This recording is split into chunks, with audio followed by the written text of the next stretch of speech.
धुळेकरांना तापमान वाढीचे चांगले चटके जाणवत आहे।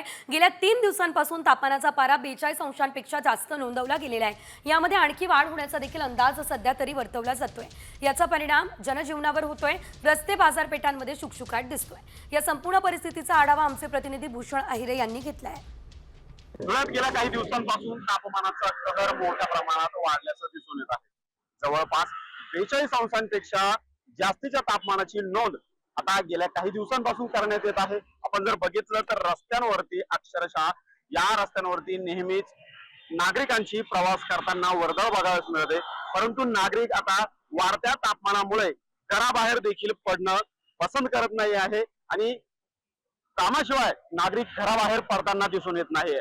जवळपास वर्षभरातील या हंगामातील सर्वात उच्चांकी तापमानाची नोंद ही सध्या धुळ्यामध्ये केली जात आहे आणि या वाढत्या तापमानाचा सामना आता धुळेकर नागरिकांना करावा लागत आहे। याचा विपरीत परिणाम देखील नागरिकांच्या शरीरावरती दिसून येत आहे आणि त्यामुळे या वाढत्या तापमानापासून बचाव करण्यासाठी नागरिक घरातच बसणं पसंत करत असल्याचं दिसून येत आहे।